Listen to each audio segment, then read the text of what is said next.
পরিস্থিতি দুটোর মধ্যে একটাও ভালো হয়নি। স্যার কি মার্ক দিবেন স্যার, দেখাবেন? না, আজকে মার্ক দিব না, খাতা দিইনি কেন। আমি জাস্ট ওই প্রথম দিকের যে 10 জন পরীক্ষার খাতা জমা দিছে, একদম প্রথম ওদের খাতা দেখছি, দেখে পছন্দ হয়নি কারোটাই আর কি, এই জন্য বললাম। স্যার মিড টার্মের মার্কটা কি বলছেন? না, মিড টার্মের মার্ক বলি না, তবে ভাইবার মার্কস মনে দেখাইছিলাম।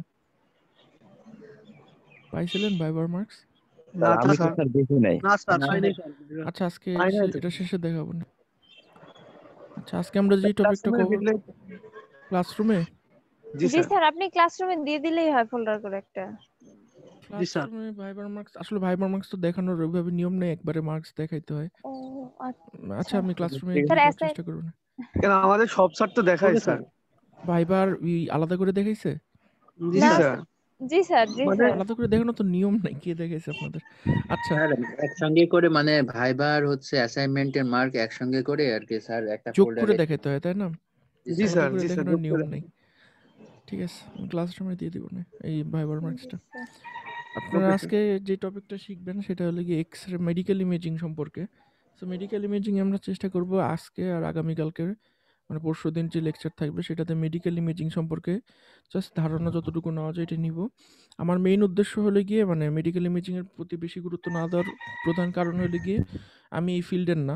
মেডিকেল ইমেজিংয়ে আমি জাস্ট মাস্টার্সে একটা কোর্স ছিল আমাদের 2 ক্রেডিটে, ওখান থেকে আমি মেডিকেল ইমেজিং সম্পর্কে যা যা শেখার শিখছি।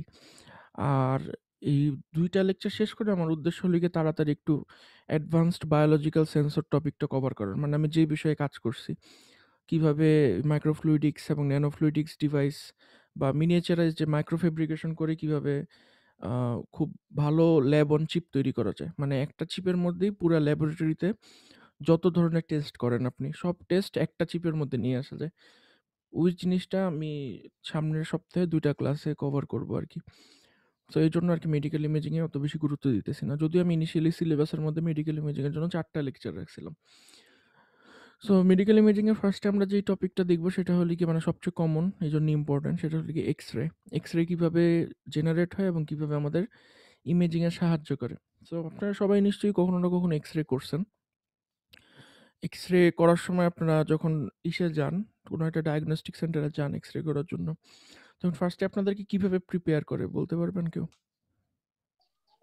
স্যার এখন তো সব এক্স-রে গুলা ডিজিটাল হয়ে গেছে, তো হচ্ছে ইমেজটা ডিজিটাল, ইমেজটা ডিজিটাল, কিন্তু এক্স-রে তো এক্স-রেই আছে। এক্স-রে টেকনোলজি তো আর চেঞ্জ হয়নি। জি স্যার, তো ওখানে গেলে তো ওখানে একটা মানে বেড মতো আছে, ওখানে বসায় তারপরে পায়ের নিচে একটা মানে মেটালিকের মতো হচ্ছে নেই, তার উপরে হচ্ছে এক্স-রে যে রশ্মিটা ওইটা হচ্ছে আর কি যে জায়গায় মানে সমস্যা মানে ডাক্তার প্রেসক্রাইব করে দিলে ওই জায়গায় থেকে হচ্ছে ওরা মানে রশ্মিটা দিয়ে ওখান থেকে মানে এক্স-রেটা আর কি করার পরে দেখা যাচ্ছে এগুলা তো পরে আবার অনলাইন থেকে এই রিপোর্ট গুলো নামায় নিতে হয়। হুম। কিন্তু এক্স-রে যেটা যে করে, মানে আপনারা জানেন যে এক্স-রে হচ্ছে, কিন্তু কখনো নিশ্চয়ই খালি চোখে এক্স-রে দেখেন নাই। না স্যার। তো এক্স-রেটা যেটা হয়েছে আমাদের যে আলোর যে স্পেকট্রাম বা আরো বড় অর্থে বলতে গেলে ইলেকট্রোম্যাগনেটিক আপনার রেডিয়েশন, ইলেকট্রোম্যাগনেটিক রেডিয়েশনের যে স্পেকট্রাম, এটা তো অনেক বড় স্পেকট্রাম। আপনাদেরকে এর আগেও বলছি যে অনেক বড় ইলেকট্রোম্যাগনেটিক স্পেকট্রামের মধ্যে আমরা খুব ছোট একটা অংশ দেখতে পাই। আমরা রেডিয়েশনের খুব ছোট একটা অংশ দেখতে পাই, যেটাকে আমরা বলি ভিজিবল স্পেকট্রাম। ভিজিবল স্পেকট্রামের মধ্যে আমাদের একদিকে আছে হলে গিয়ে রেড, আরেকদিকে আছে হলে গিয়ে ব্লু বা ভায়োলেট। সো এখানে আমাদের ভিজিবিলিটি শেষ। কিন্তু এই ভিজিবল স্পেকট্রামের বাইরেও কিন্তু আরও অনেক অনেক অনেক অনেক বিভিন্ন ধরনের রেডিয়েশন আছে, যেটার মধ্যে আমরা যদি রেডের থেকে কম ওয়েভলেন্থ যদি রেডের থেকে যদি বেশি ওয়েভলেন্থ যদি চিন্তা করি, তাহলে এখানে আপনার আছে হলে গিয়ে ইনফ্রারেড, আর ওই সাইডে আছে হলে গিয়ে ভায়োলেটের পরে আছে হলে গিয়ে আলট্রাভায়োলেট। এই দুইটা থেকে আমাদের না দেখা শুরু হয় আর কি, ইনফ্রারেড আর আলট্রাভায়োলেট থেকে। সো আস্তে আস্তে আপনার যত বাড়তে থাকবে, এটার ফ্রিকোয়েন্সি যত বাড়তে থাকবে, মানে রেডের ফ্রিকোয়েন্সি সবচেয়ে কম, ব্লুয়ের ফ্রিকোয়েন্সি সবচেয়ে বেশি, এই জিনিসটা তো আপনারা জানেন অলরেডি। আস্তে আস্তে আপনার ফ্রিকোয়েন্সি যত বাড়তে থাকে তত আপনার ইলেকট্রোম্যাগনেটিক রেডিয়েশনটার এনার্জি বাড়তে থাকে, কারণ আমরা জানি যে ফ্রিকোয়েন্সির সঙ্গে এনার্জির একটা ডাইরেক্ট কোরিলেশন আছে। আলট্রাভায়োলেটের অনেক এনার্জি, এই জন্য মানুষকে বলে যে রোদের মধ্যে, স্পেশালি বাংলাদেশের মতো দেশে যেখানে আপনার মানে প্রচণ্ড রোদ এবং উপরে ওজোন স্তরটাও ডিপ্লিটেড, এরকম জায়গাতে আপনাকে বলা যায় মেখে যেতে, সানস্ক্রিন মেখে যেতে। কারণ কি? কারণ আল্ট্রাভায়োলেটের যেহেতু এনার্জি বেশি, এইজন্য ও আপনার স্কিনে ড্যামেজ বেশি করবে। আর ড্যামেজ বেশি করতে, করতে এমন একটা পর্যায়ে যদি হয়ে যায়, কোনো একটা মৃত সেলকে ঘিরে চারপাশে যদি আপনার গ্রোথ হওয়া শুরু করে, একটা টিউমারের মতো হওয়া শুরু করে, তখন এটা একসময় ক্যান্সারের দিকে রূপ নিতে পারে। কিন্তু ইনফ্রারেডে কিন্তু আবার এই ভয়টা নেই। ইনফ্রারেডের যে ভয়টা আছে সেটা হলো কি, ইনফ্রারেড হিট অনেক বেশি করে। ইনফ্রারেড যেহেতু অ্যাবজর্ব বেশি হয় আমাদের টিস্যুতে, এই জন্য ইনফ্রারেড অনেক বেশি হিট করে, ডিপ টিস্যুগুলোকে অনেক বেশি হিট করে, গরম করে ফেলে। তো ওইটাতে আপনার ক্যান্সারের এরকম ডাইরেক্ট কোনো ঝুঁকি নেই। যদি অত্যাধিক গরম হয় তাহলে হয়তো হ্যাঁ ক্যান্সার হইতে পারে কখনো। কিন্তু এই আল্ট্রাভায়োলেট থেকে আপনার মেইনলি রিস্ক শুরু হয়, যেহেতু ফ্রিকোয়েন্সি বেশি, এনার্জিও বেশি, তার মানে ওখানে রিস্কও বেশি। তো এই আল্ট্রাভায়োলেটের পরে আপনার আসে হলে গিয়ে, অনেক পরে আসে হলে গিয়ে এক্স রে, গামা রে। তো আমরা ক্লিয়ারলি মানে এটার উপর ভিত্তি করে, মানে আমাদের শরীরের জন্য ক্ষতিকর নাকি ক্ষতিকর না, এটার উপর ভিত্তি করে আমরা স্পেকট্রামটাকে কয়েক ভাগে ভাগ করে ফেলতে পারি, যে এই পর্যন্ত আমার সেফ, যত ইচ্ছা নেন, কোনো সমস্যা নেই। এরপরে আমাকে সতর্ক থাকতে হবে, এবং এরপরে হলে কি আমাকে স্ট্রিক্টলি কন্ট্রোল করতে হবে, মানে এর বেশি আমি নিতেই পারবো না। তো এইভাবে যদি আপনি চিন্তা করেন যে কোনটা আপনার ক্ষতি করতে পারে আর কোনটা আপনার ক্ষতি করতে পারে না, এটার উপর ডিপেন্ড করে আমরা এই স্পেকট্রামটাকে দুই ভাগে ভাগ করতে পারি। এক ধরনের এমিশনকে আমরা বলি হলো গিয়ে নন আয়োনাইজিং রেডিয়েশন।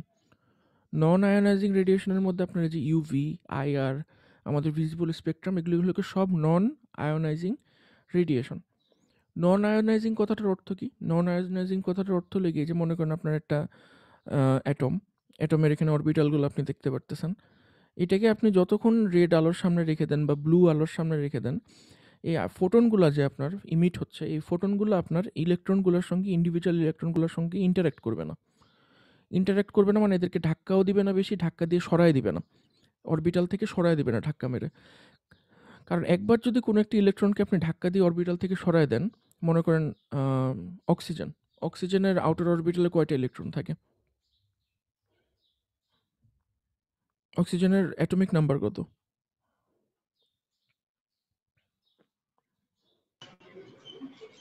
স্যার 8টা স্যার 8 8। আউটার অক্সিজেনের স্টেশনে অ্যাটমিক 6টা নাম্বার যদি থাকে। হ্যাঁ আউটার অরবিটাল যদি 6টা থাকে আপনার, তাহলে মনে করেন একটা আয়োনাইজিং রেডিয়েশন এসে যদি একটা ইলেকট্রনকে ধাক্কা দিয়ে সরায় দেয়, তাহলে তখন অক্সিজেনটা চার্জ কত হবে? নেট চার্জ হবে হলে কি নেগেটিভ, তাই পজিটিভ, তাই না? Positive sir. নেট চার্জ হবে পজিটিভ। সো তার মানে কি হলো, আপনার অক্সিজেনের যে অ্যাটমটা আছে ওটা এখন আয়োনাইজড অবস্থাতে আছে, যেহেতু ওকে ধাক্কা দিয়ে একটা ইলেকট্রন সরায় দেওয়া হয়েছে। সো যেই ধরনের ইমিশন আপনার এই কোনো একটা অ্যাটমকে আয়োনাইজড করার ক্ষমতা রাখবে, ওইটাকে আমরা বলবো হলে কি আয়োনাইজিং রেডিয়েশন। তার মানে সেফ হলে কি আমাদের জন্য নন আয়োনাইজিং রেডিয়েশন, যেটাতে আপনার অ্যাটমগুলো আয়োনাইজড হওয়ার সম্ভাবনা নেই। আরেকটাকে আমরা বলবো হলে গিয়ে আয়োনাইজিং রেডিয়েশন, যেটার পটেনশিয়াল আছে যে ও চাইলে কোনো একটা অ্যাটমকে আয়োনাইজড করে ফেলতে পারে। তো স্বাভাবিকভাবে এখান থেকে বোঝা যেতেছে যে আয়োনাইজিং রেডিয়েশনটা আমাদের জন্য ক্ষতিকর। কারণ আমাদের শরীরে মানে মেইনলি আপনার শরীরের ডিফেক্টগুলো, মিউটেশনগুলো যেখান থেকে শুরু হয়, সেটা হলো আমাদের ডিএনএর যেই অনুপরমাণুগুলো আছে, সেখানে আপনার যদি কোনো একটা আয়োনাইজিং রেডিয়েশন এসে ডিএনএর কোনো একটা স্ট্র্যান্ডের কোনো একটা অনুপরমাণুর এই আউটার অরবিটালের ইলেকট্রনকে যদি ধাক্কা দিয়ে সরায় দেয়, তখন এই ডিএনএটা যখন নিজেকে রেপ্লিকেট করবে, কারণ ডিএনএর কাজটা কি আমাদের শরীরে? আপনারা কেউ কি জানেন ডিএনএর কাজটা কি?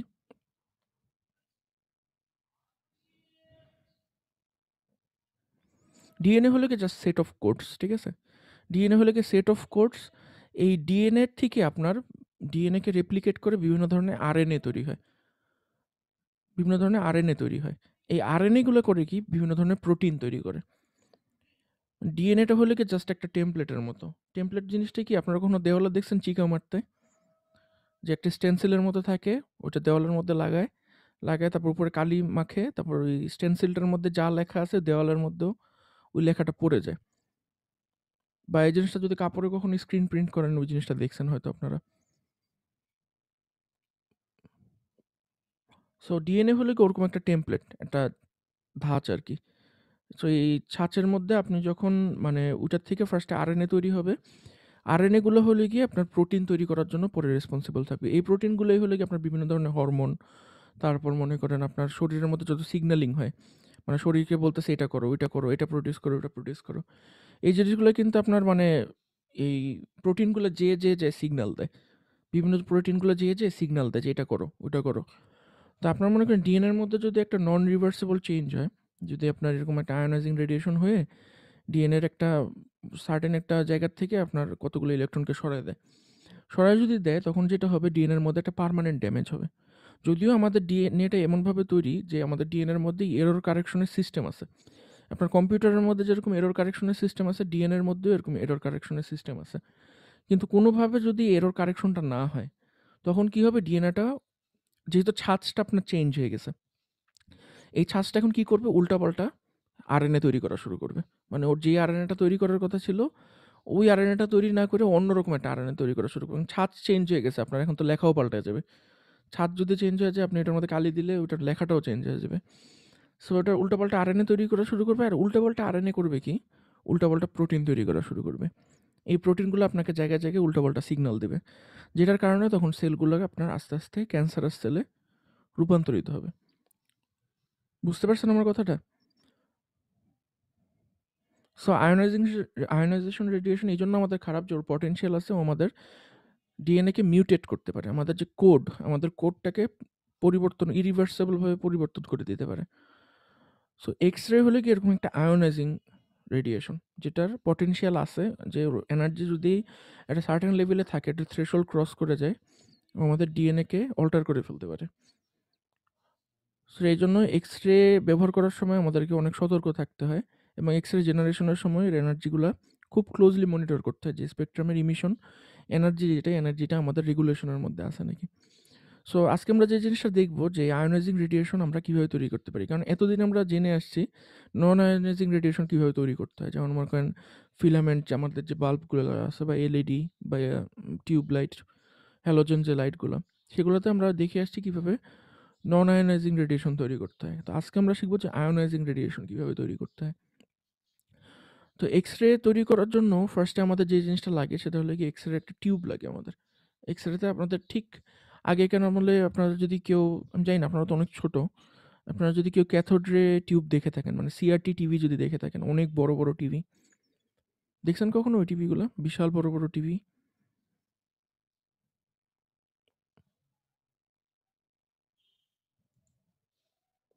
এখনো মনে হয় গ্রামে গঞ্জে অনেক জায়গায় সাদা কালো সিআরটি টিভি থাকে, চায়ের দোকানে টোকানে।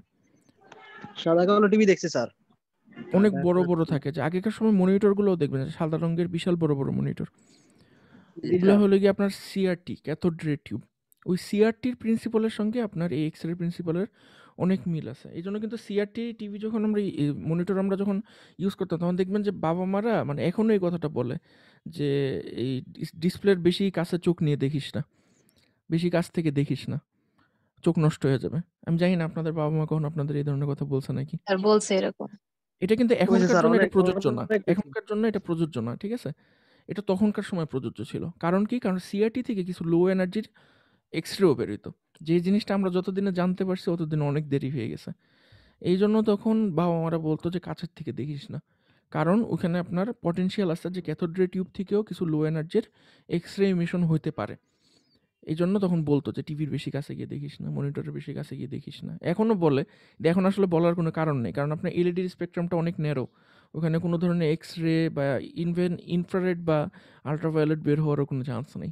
সো এখন অনেক সেফ, এখনকার ডিসপ্লে অনেক সেফ, আপনি যত কাছ থেকেই দেখেন আপনার চোখ গলে যাবে না। তো এক্স রে আপনার করার জন্য আমাদের এরকম একটা টিউব দরকার, গ্লাস টিউব দরকার, যেটার ভিতরে এক্স রের জিনিসপত্র থাকবে। সো এক্স রের যদি আমরা এইটা দেখি, মানে গঠনটা যদি আগে দেখি, তারপরে আমি আপনাদেরকে বোঝাচ্ছি যে এক্স রেটা কীভাবে কাজ করে। সো এক্স রে টিউবের যদি গঠনটা আপনারা দেখেন, দেখবেন যে এই জিনিসটা এরকম একটা বালবুলার শেপ থাকে। সো এটার ভিতরে আপনার একটা ক্যাথোড থাকে, একটা অ্যানোড থাকে। তো স্বাভাবিকভাবে যেহেতু ক্যাথোড অ্যানোড আছে, তার মানে এখানে অবশ্যই একটা ভোল্টেজ অ্যাপ্লাই করার ব্যাপার আছে, কারণ জেনারেলি ভোল্টেজ ইনভলভ না থাকলে আমরা ক্যাথোড অ্যানোড আইডেন্টিফাই করি না। সো এখানে একটা মেটালিক ক্যাথোড থাকে, একটা মেটালিক অ্যানোড থাকে। সো ক্যাথোডের মধ্যে আমরা জানি যে ক্যাথোডের মধ্যে আমরা সবসময় পজিটিভ ভোল্টেজ লাগাই, এবং অ্যানোডের মধ্যে আমরা নেগেটিভ ভোল্টেজ কানেক্ট করি। সো এখানে যেটা হয় যে আপনার এখানে এমন একটা ফিলামেন্ট ইউজ করা হয় অ্যানোডে, এই ক্ষেত্রে এখানে দিচ্ছে টাংস্টেন।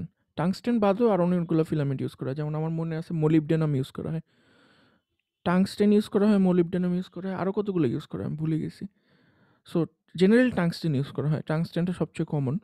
সো এখানে আপনি যখন অনেক হাই একটা ইলেকট্রিক ফিল্ড দিবেন, অনেক হাই একটা ইলেকট্রিক ভোল্টেজ দিবেন, তখন এখানে জেনারেলি টাংস্টেন ফিলামেন্টে আপনার যে ইলেকট্রনগুলো আছে, ইলেকট্রনগুলোর টেন্ডেন্সি কী হবে, যে এখানে আমার নেগেটিভ ভোল্টেজ আমি ফিল করতেছি, সো ইলেকট্রনগুলো চেষ্টা করবে যে নেগেটিভ ভোল্টেজের থেকে যত দূরে যাওয়া সম্ভব তত দূরে যাবে, কারণ আমরা জানি নেগেটিভকে রিপেল করে, বিকর্ষণ করে। সো এই নেগেটিভগুলো তখন কী করবে, যে দেখবে যে আমার মাঝখানে অল্প একটু এয়ার গ্যাপ আছে, আমি যদি এয়ার গ্যাপটা পার হয়ে কোনোভাবে অ্যানোডের কাছাকাছি চলে আসতে পারি, এই মানে পজিটিভলি চার্জ অ্যানোডের কাছে চলে আসতে পারি, তাহলে আমি সুন্দর সিঙ্ক হয়ে যেতে পারবো, ভোল্টেজ সোর্সের সঙ্গে সিঙ্ক হয়ে যেতে পারবো। তো তখনই করে কি, যে ইলেকট্রনগুলো এখানে টাংস্টেনের আউটার অরবিটাল থেকে লাফ দিয়ে কপারের অ্যানোডের মধ্যে দিয়ে ভোল্টেজ সোর্সে চলে যায়। এই জিনিসটা কি সবাই বুঝতে পারছেন, যে মানে ইলেকট্রনের প্রবাহটা কিভাবে হয়? এখন আমার কথা হলো কি, যে এখানে টাংস্টেন চুজ করলো কেন, এত কিছু থাকতে টাংস্টেন কেন চুজ করলো? কারো কি আইডিয়া আছে টাংস্টেন কেন চুজ করলো?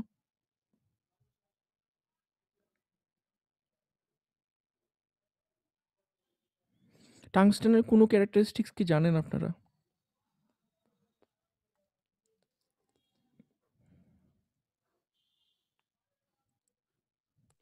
টাংস্টেন তো সবাই দেখছেন, আমি যতদূর জানি টাংস্টেন সবাই দেখছেন। টাংস্টেন ইউজ করা যে হতো, ইয়েলো লাইটে হ্যাঁ, আগেকার দিনে আমরা যে ইনক্যান্ডিসেন্ট লাইট ইউজ করতাম, ইয়েলো রঙের ইমিশন হতো, রেজিস্টিভ টাইপ আর কি, ওটার মধ্যে টাংস্টেনের ফিলামেন্ট ইউজ করা হতো। টাংস্টেন ইউজ করার কারণ হলে গিয়ে, টাংস্টেন অনেক হেভি একটা মেটাল। আপনারা যদি ইন্টারনেটে সার্চ করেন তাহলে দেখবেন যে 1 খণ্ড কপারের তুলনায় 1 খণ্ড টাংস্টেন কত গুণ ভারী। টাংস্টেন প্রচণ্ড ভারী মানে কি, এটার অ্যাটমিক নাম্বার বেশি, তার মানে এটার মধ্যে প্রচুর পরিমাণ ইলেকট্রন আর প্রোটন আছে, তাই না? সো তার মানে এটার অরবিটালের সংখ্যাও বেশি। অরবিটালের সংখ্যা যদি বেশি হয়, আমরা জানি যে অরবিটালের সংখ্যা যত বেশি হয়, আস্তে আস্তে আপনি যখন দূরের অরবিটালে যেতে থাকেন, তত এই অরবিটালের ইলেকট্রনগুলো মাঝখানে যে নিউক্লিয়াস আছে, সেই নিউক্লিয়াসের সঙ্গে আকর্ষণ কম ফিল করে, তাই না? কোনো কিছুর থেকে আপনি যখন দূরে যাবেন, স্বাভাবিকভাবে ওটার প্রতি আকর্ষণ কম ফিল করবেন। সো যদিও আমার নিউক্লিয়াসটা পজিটিভলি চার্জড, কিন্তু আপনার যত অরবিটাল দূরে যাবেন আপনি, তত ওই জায়গা থেকে নিউক্লিয়াসের আকর্ষণ বলটা কম থাকবে, কারণ আমরা জানি আকর্ষণ is directly inversely proportional to distance.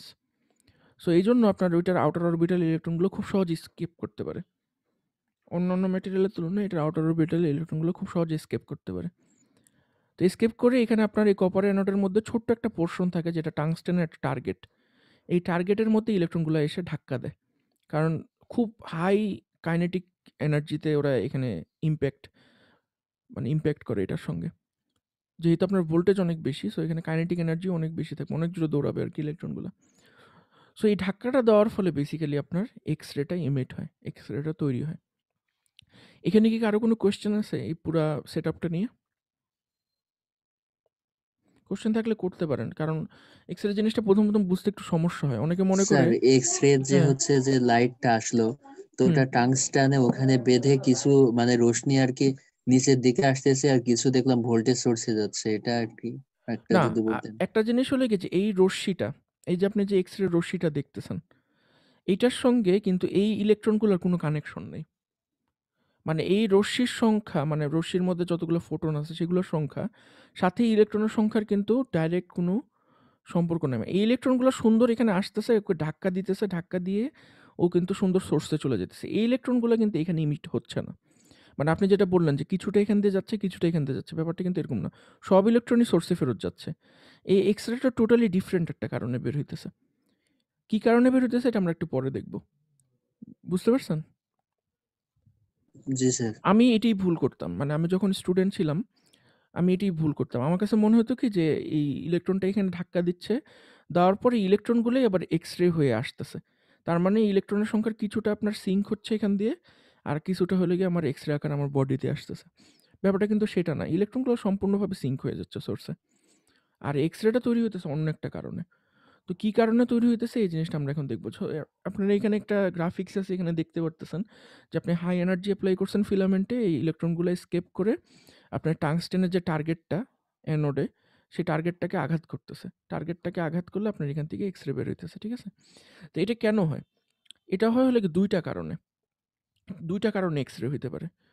So ২ টা কারণে এক্স-রে হওয়ার মধ্যে একটা কারণ আছে, সেটা হলো গিয়ে আপনার ইনসিডেন্ট যে ইলেকট্রনটা আপনার টাংস্টেনের যে টার্গেটটাকে আঘাত করতেছে। সো টাংস্টেনের একটা অ্যাটমকে ও যখন পাবে, ও যখন এটাকে আঘাত করবে, তাহলে দেখেন ইনসিডেন্ট ইলেকট্রনটা এখানে আসলো, টাংস্টেনের নিউক্লিয়াসের খুব কাছাকাছি দিয়ে আসলো। তো স্বাভাবিকভাবেই আমরা জানি যে এরকম যদি চার্জড একটা অবজেক্টের কাছাকাছি যদি আরেকটা চার্জড অবজেক্ট আসে একটা নির্দিষ্ট গতিতে, তো এই ২ টার মধ্যে যে আকর্ষণ আছে, ২ টার আকর্ষণের কারণে আপনার এটার মোমেন্টাম চেঞ্জ হয়ে যায়। এই জিনিসটা আপনারা কোন সাবজেক্টে পড়ছেন? এটা আপনারা পড়ছেন সলিড স্টেট ডিভাইসে। আপনার কি সলিড স্টেট ডিভাইস ছিল? এই সেমিস্টারে আছে। সলিড এই স্টেট সেমিস্টারে ডিভাইসের থেকে পড়তেছি হয়তো সলিড আপনারা স্টেট। পড়ছেন এই জিনিসটা যে কোনো একটা চার্জড একটা কিছু যদি আরেকটা চার্জ একটা জিনিসের একটা নির্দিষ্ট মোমেন্টাম নিয়ে ওটাকে অ্যাপ্রোচ করতেছে। অ্যাপ্রোচ করার পরে ও যখন এই চার্জ অবজেক্টের খুব কাছাকাছি চলে আসে তখন কিন্তু এটার মোমেন্টাম চেঞ্জ হয়ে যায়। এই জিনিসটা আপনারা কোথায় পড়ছেন আমি বলি। আপনারা একটা টপিক পড়ছিলেন না যে ইলেকট্রনের ইফেক্টিভ মাস কাকে বলে? একটা ল্যাটিসের মধ্যে ইলেকট্রনের ইফেক্টিভ মাস ক্যালকুলেশন করছেন আপনারা? M asterisk. জি স্যার, ইফেক্টিভ মাস পড়া হয়েছে। ইফেক্টিভ মাসের সংজ্ঞাটা দিতে পারবেন কেউ?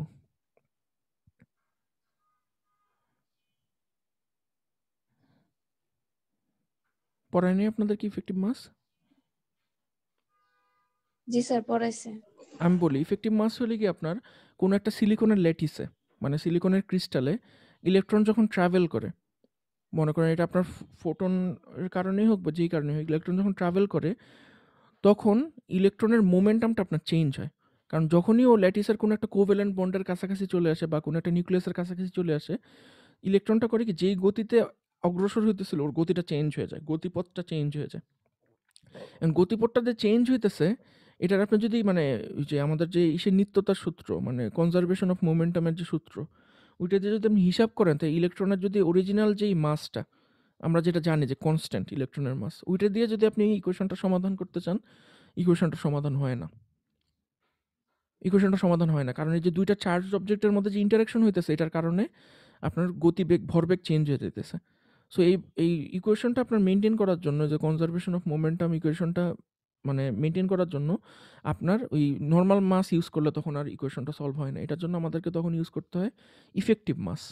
যে এই যে ২ টা চার্জ অবজেক্টের মধ্যে ইন্টারেকশন হইতেছে এটার কারণে ওর মাসের মধ্যে আমাদের কাছে আপাতদৃষ্টিতে মনে হইতেছে এর মাসটা চেঞ্জ হয়ে যাচ্ছে। ওইটাকেই বলা হলো কি ইফেক্টিভ মাস, যে চেঞ্জ হওয়ার পরে কতটুকু মাস মনে হচ্ছে আমাদের কাছে।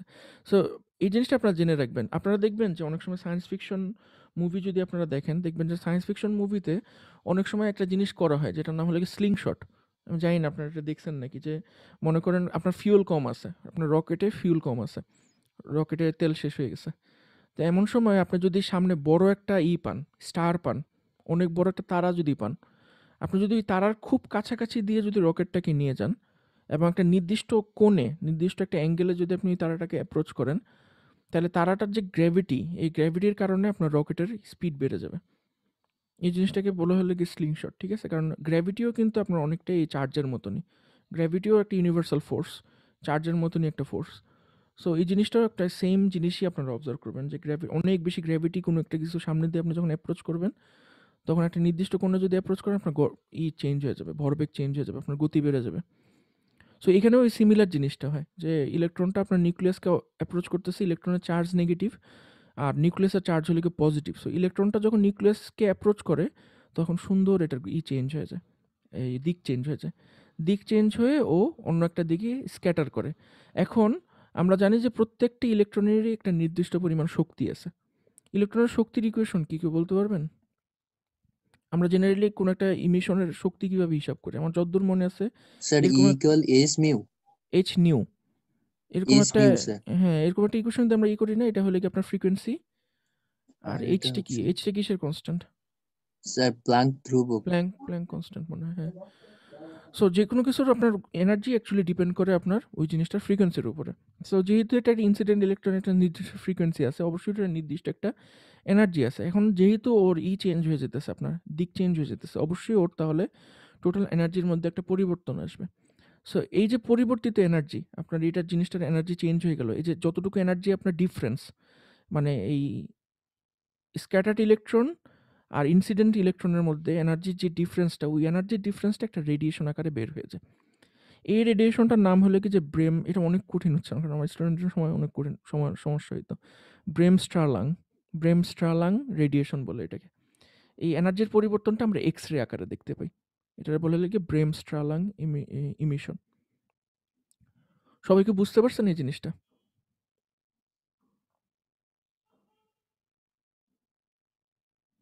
ঠিক একই কারণে আপনারা অনেক সময় শুনবেন যে আপনার যখন ডিফ্রেকশন আবিষ্কার হয়েছে, আলোর ডিফ্রেকশন আবিষ্কার হয়েছে, তখন ওই যে অনেক মানুষ দেখছে যে সূর্যের পাশ দিয়ে যখন ফোটন যায়, সূর্যের কাছাকাছি দিয়ে যখন কোনো একটা ফোটন আসে বা চাঁদের কাছাকাছি দিয়ে যখন একটা ফোটন আসে, তখন ওই আলোর কিন্তু অ্যাঙ্গেল চেঞ্জ হয়ে যায়। এই জিনিসটা কখনো পড়ছেন আপনারা ছোটবেলায়? চাঁদের মধ্যে যখন সূর্যের আলো আসে, তখন ওই সূর্যের আলোটা যখন চাঁদের একদম ঠিক সারফেসের কাছ দিয়ে পৃথিবীতে আসে, ওই আলোগুলোর কিন্তু অ্যাঙ্গেল চেঞ্জ হয়ে যায়। কারণ চাঁদের একটা নির্দিষ্ট গ্র্যাভিটি আছে। ওই গ্র্যাভিটিটার কারণে আলোর দিক পরিবর্তন হয়ে যায়। একদম ঠিক ওই একই জিনিসটা হয় যে এটা ইসের কারণে ইলেকট্রনের দিক পরিবর্তন হয়ে যায় আর ব্রেমস্টারলাং একটা ইমিশন তখন বের হয়। কারণ এনার্জি ডিফারেন্স তৈরি হয়, এনার্জি ডিফারেন্সটা একটা ইমিশন আকারে বের হয়। এটা লাগে একটাভাবে এক্স-রে তৈরি হয়। আরেকটাভাবে যেটা আছে সেটা এই স্লাইডের মধ্যে ভালো করে দেওয়া নেই। সেটা একটা ইউটিউবের ভিডিওর মধ্যে খুব ভালো করে দেওয়া আছে। কিন্তু আমি এখানে ইউটিউবের ভিডিওটা আপনাদেরকে দেখাবো না। কারণ ইউটিউবের ভিডিওটা দেখানোর কারণে আমি গতকালকে একটা খেয়েছি। গতকালকে আমি একটা কপিরাইট স্ট্রাইক খেয়েছি। সো এই জন্য ইউটিউবের ভিডিওটা আপনাদেরকে দেখাবো না। আমি ইউটিউবের লিঙ্কটা আপনাদেরকে দিয়ে দিব। এখান থেকে আপনারা দেখে নিন। এই যে ব্রামস্টারলাং যেটা বললাম, এই যে ব্রামস্টারলাং ইমিশন হলো এটা দিক পরিবর্তনের কারণে ইমিশন হয়েছে। আরেকটা যেটা হয় সেটা হলো গিয়ে আপনার ওই ইলেকট্রনটা হাই ভেলোসিটিতে এসে আপনার যে টাংস্টেন টার্গেট, ওই টার্গেটের একটা ইলেকট্রনকে নক আউট করে দেয়, বের করে দেয়, একদম অরবিটাল থেকে ধাক্কা দিয়ে বের করে দেয়। মানে একদম যদি মানে ডাইরেক্ট কলিশন হয়, আপনার যদি এমটি স্পেস দিয়ে যায় তাহলে তো খুবই ভালো কথা, কোনো সমস্যা নেই। কিন্তু একদম ডাইরেক্ট যদি ধাক্কা দেয় তাহলে ইলেকট্রনটা একদম ডিসলজ হয়ে যায়, আপনার অরবিটাল থেকে ডিসলজ হয়ে যায়। ডিসলজ হয়ে গেলে তখন কি করে, তখন আপনার বাইরের অরবিটালের কোনো একটা ইলেকট্রন এসে ওই শূন্য স্থানটা পূরণ করে। এখন আমরা জানি যে আপনার যত উঁচু অরবিটাল মানে যত বড় অরবিটাল থেকে আপনার ইলেকট্রন আসবে, ওই ইলেকট্রনগুলোর কিন্তু এনার্জি বেশি হবে। আপনারা এই জিনিসটা পড়ছেন না? আপনারা যত উপরের অরবিটালে যান তত আপনার এনার্জি বেশি হয় ইলেকট্রনগুলোর। আপনারা কি পড়ছেন এই জিনিসটা? জি স্যার, ইলেকট্রন তো বোরের অ্যাটমিক মডেলের মধ্যে ছিল যে স্যার ইলেকট্রন তো নিম্ন শক্তি স্তর থেকে উচ্চ শক্তি স্তরে যাইতে হলে তো এনার্জি তো গেইন এনার্জি লাগে। করতে ঠিক হবে। তেমনি উচ্চ স্তর থেকে নিচু স্তরে যদি ইলেকট্রন আসে তখন ও কি করে? স্যার ওটা এনার্জি তো এমিশন করে। নিঃসরণ করে দেয়, নিঃসরণ করে দেয়। এই কোন স্তর থেকে যাওয়ার কারণে নিঃসরণটা হচ্ছে এটার উপর ডিপেন্ড করে। নিঃসরণগুলোর অনেকগুলো নাম আছে, তাই না? আপনার বোরের অ্যাটমিক মডেলে পড়ছিলেন এই জিনিসটা।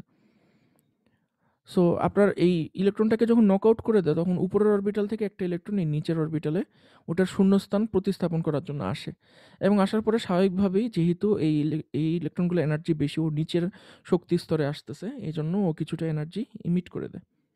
বুঝতে পারছেন? সো এইটার কারণে আমরা এক্স-রে দেখতে পারি। এইটাকে বলা হলো গিয়ে ক্যারেক্টারিস্টিক রেডিয়েশন। যদি একদম ডাইরেক্ট কোলিশন হয়, ইলেকট্রনকে সরায় দেওয়ার কারণে, প্রতিস্থাপনের কারণে আপনার যে ইমিশনটা হয় ওটার নাম হলো গিয়ে ক্যারেক্টারিস্টিক রেডিয়েশন। কেন এটাকে ক্যারেক্টারিস্টিক রেডিয়েশন বলা হয়? কারণ এটার যে এটার ওয়েভলেন্থ একদম নির্ধারণ করা, বোর অ্যাটমিক মডেল থেকে একদম নির্ধারণ করে দেওয়া। আপনারা বোর অ্যাটমিক মডেল তো সবাই পড়ছেন মনে হয়, সবাই তো এখানে ইন্টারমিডিয়েট পড়ে আসছেন। জি স্যার। খুব কঠিন কঠিন নাম ছিল, মানে আমাদের মুখস্থ করতে হতো। আমি দাঁড়ান দেখি, খুঁজে পাই নাকি ক্যারেক্টারিস্টিক রেডিয়েশন। এই যে এই নামগুলো মনে হয়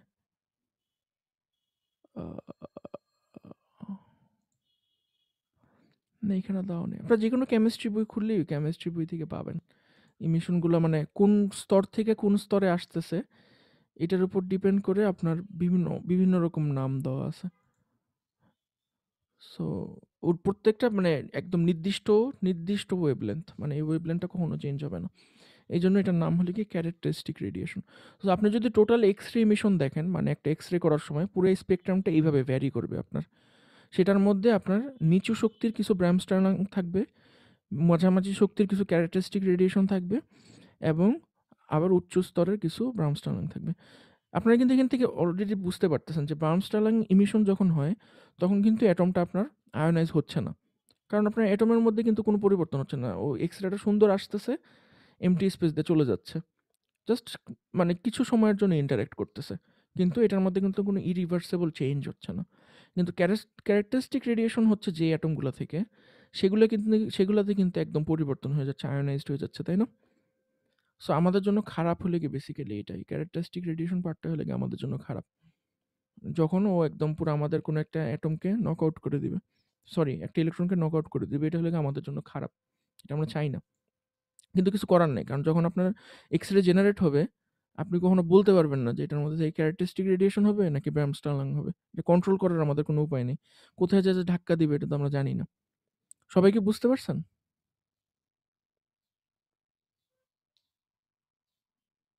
কারো কোনো কোশ্চেন থাকলে করতে পারেন।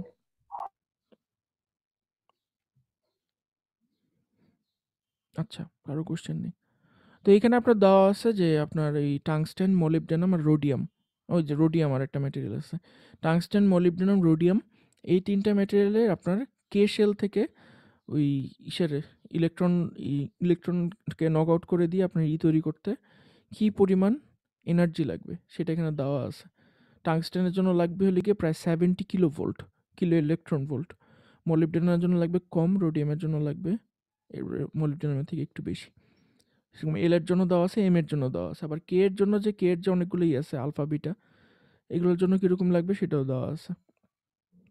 সেইটা আমাদের জন্য অত বেশি গুরুত্বপূর্ণ না। তারপর আপনারা ধারণা নিতে পারেন যে টাংস্টেনের থেকে আমাদের মলিবডেনামে কম ভোল্টেজ লাগবে, মলিবডেনামের ওজন মনে হয় বেশি আরও টাংস্টেনের থেকে। দাঁড়ান আমি একটা কুইক সার্চ করি। আপনি কেউ জানেন মলিবডেনামে অ্যাটমিক নাম্বার কত?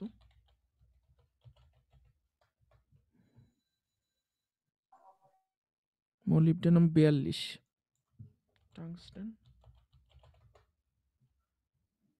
টাংস্টেন হলে 74, টাংস্টেনই না কম লাগার কথা।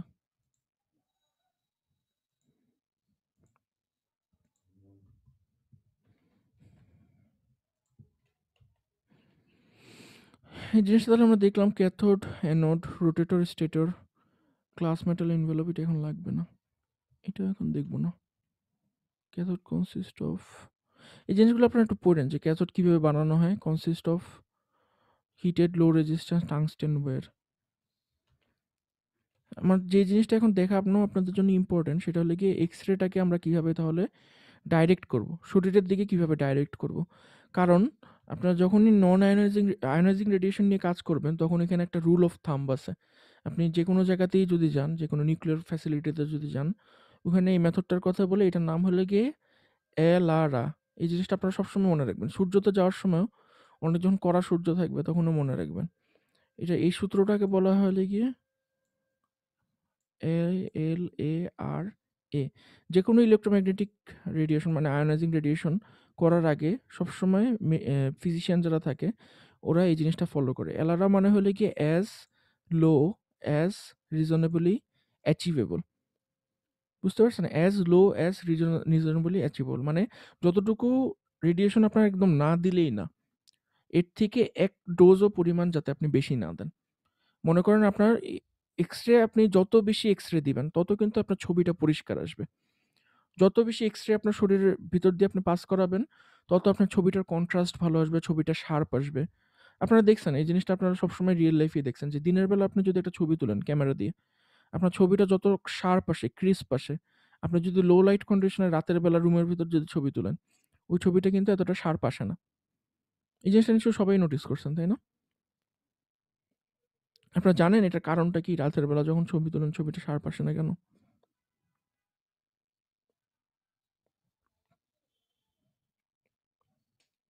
কেউ কি বলতে পারবেন?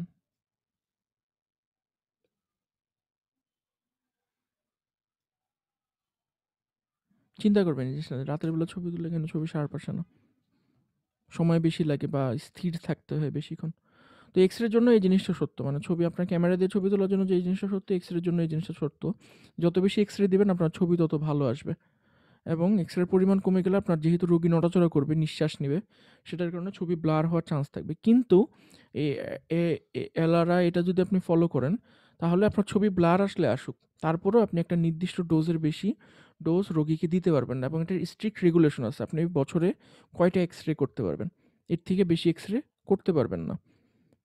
যেমন আমাদের ন্যাচারাল রেডিয়েশনের কারণেই কিন্তু আমাদের শরীরে অনেক ধরনের ক্ষতি হয়। আমি জানি না আপনারা জানেন নাকি? যেমন এর মধ্যে কমন একটা ক্ষতি হলো গিয়ে চোখে ছানি পড়া। আপনারা কখনো দেখছেন বুড়া মানুষের চোখে ছানি পড়ে যে? জি স্যার, আমার দাদুর চোখে ছানি পড়ছে। কেন ছানি পড়ে? সেটা তো জানি না স্যার। ইঞ্জিনিয়ারদের জানতে হবে না কেন ছানি পড়ে? ছানি পড়াটা কিন্তু কোনো আপনার শরীরের কোনো সমস্যা বা এর কারণে কিন্তু চোখে ছানি পড়ে না। ছানি পড়াটাতে বেসিক্যালি কি হয়? আপনার কর্নিয়ার যে আউটার একটা লেয়ার থাকে, এই লেয়ারটা অস্বচ্ছ হয়ে যায়। মানে আগের মতো ট্রান্সপারেন্ট থাকে না, ট্রান্সপারেন্সি হারায়। ওইটাকে তো ছানি পড়া বলে। এই ছানিটা আপনার পুরোপুরি হয় হলো গিয়ে ব্যাকগ্রাউন্ড রেডিয়েশনের কারণে। আপনার পৃথিবীর যে নিজস্ব রেডিয়েশন আছে, পৃথিবীর কিন্তু নিজস্ব একটা রেডিয়েশন আছে, যেহেতু এর মধ্যে অনেক রেডিও অ্যাক্টিভ ম্যাটেরিয়াল আছে আমাদের সারফেসের নিচে, এবং কসমিক রেডিয়েশন আছে। সূর্যের থেকে অনেক ধরনের রেডিয়েশন কিন্তু পৃথিবীতে কন্টিনিউয়াসলি এসে ধাক্কা দিতেছে। আমরা যদিও টের পাচ্ছি না, কিন্তু অনেক ধরনের কসমিক সোলার রেডিয়েশন আছে।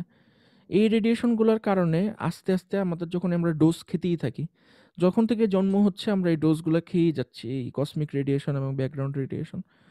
এই রেডিয়েশনগুলো খেতে খেতে খেতে খেতে একটা পর্যায়ে গিয়ে যখন যথেষ্ট পরিমাণ রেডিয়েশন হয়ে যায়, তখন এই চোখের ইটা অস্বচ্ছ হয়ে যাওয়া শুরু করে রেডিয়েশনের কারণে। এটার আরেকটা ভালো উদাহরণ দিই, আপনারা হয়তো এখন বললেও বুঝবেন না। সেটা হলো গিয়ে যখন মানুষজন এই রেডিয়েশন সম্পর্কে জানতো না, রেডিয়েশন সম্পর্কে মানুষ পুরোপুরি বুঝে উঠতে পারেনি, তখন মানুষজন করতো কি বিভিন্ন কিছুতে রেডিও অ্যাক্টিভ ম্যাটেরিয়াল ইউজ করতো। রেডিও অ্যাক্টিভ ম্যাটেরিয়াল হঠাৎ করে আবিষ্কারের পরে খুব পপুলার হয়ে গেছিলো।